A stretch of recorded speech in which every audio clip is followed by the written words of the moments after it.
Bonjour, Monsieur Penyatai.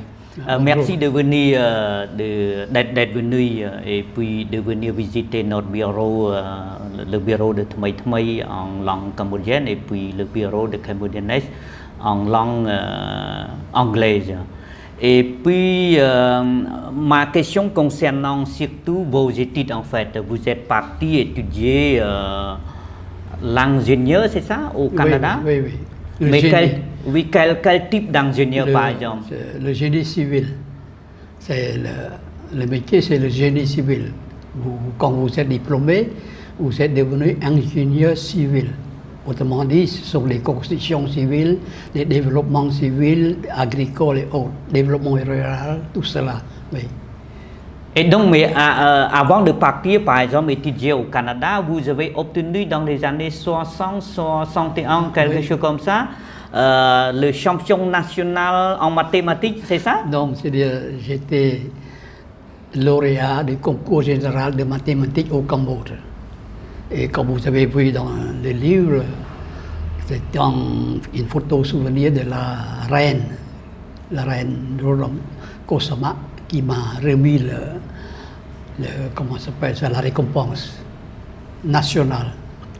Et après cette cérémonie, bon, j'étais sélectionné avec 7 autres compatriotes pour aller étudier au Canada, à Montréal. Il y avait 7 étudiants à ce moment-là. Il y en a 8 avec moi, donc voilà, on était 8 étudiants pour partir au Canada. Et j'étais donc enrôlé dans l'école polytechnique de Montréal. D'accord. Donc, c'est-à-dire vos études en général, vous faites avec la langue française, n'est-ce pas? Voilà, je suis francophone à partir de ce moment-là. Donc, ma question concernant surtout la langue française, le français par exemple. Est-ce que la langue française ou le français vous permet d'approfondir vos études ou non, par exemple? Est-ce que la langue, le français... En fait, au Canada, comme vous savez, il y en a 2 langues officielles, l'anglais et le français. Alors que j'étais à Québec, c'est la province française, donc la grande ville Montréal, c'est là où se trouve l'école polytechnique de Montréal, là où j'ai été étudiant. Et dans cette école, on l'enseigne en français, bien sûr, c'est en français.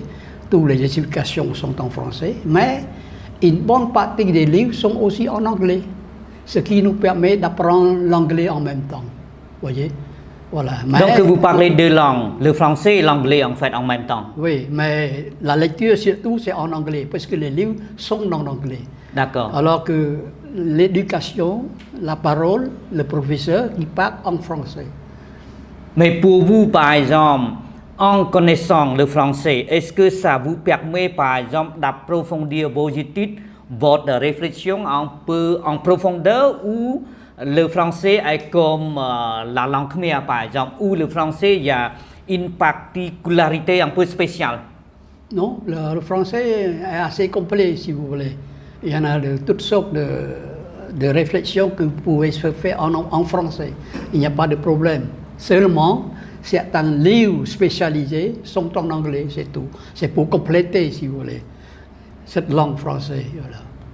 Donc, c'est-à-dire pour vous, le français n'a pas de particularité par rapport aux autres langues, par rapport à l'anglais ou au khmer, ou peut-être le français a quelque chose de spécial, non? Non, chaque langue a quelque chose de spécial, c'est sûr. Hein, le français a quelque chose de spécial, bien entendu.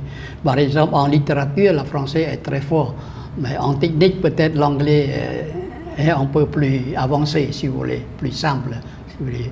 Mais les deux langues sont complémentaires en quelque sorte. Mais le français, si vous travaillez en français, si vous vivez en français, c'est largement suffisant pour vivre bien, pour étudier bien, pour rechercher bien, tout cela c'est possible. Voilà. Mais certains disent que par exemple le français et aussi le système français ont quelque chose de spécial, c'est-à-dire ça donne beaucoup de réflexion plus que le khmer et l'anglais. Est-ce que vous êtes d'accord avec ces propos-là? Non, c'est pas, je pense pas, non. Chacun de nous a différentes façons de penser. Donc, si vous pensez en français ou si vous pensez en anglais, chacun a sa façon de penser, vous voyez. Chaque langue a ses particularités. Donc, même si vous pensez en khmer, c'est aussi bon. Par exemple, en langue cambodgienne, vous avez plusieurs mots pour désigner manger, par exemple. Manger pour le roi, manger pour le paysan, ou manger pour les riches ou les pauvres. C'est tout à fait différent. Alors qu'en français, il n'y en a que un ou deux mots, c'est tout. Oui, manger, puis Voilà. peut-être il y a un autre mot, je ne sais pas, peut-être pour le roi ou la famille royale. Voilà, tout à fait. En cambodgien, il y a cette nuance, si vous voulez. D'accord. Alors qu'en français, il n'y en a pas beaucoup. Bon, vous parlez trois langues, si je ne me trompe pas, le khmer, français et anglais. Quelle langue préférez-vous parler le plus, par exemple? Je parlais au Cambodge, en cambodgien, bien sûr, et le français. Et avec certains collègues, je peux parler aussi en anglais.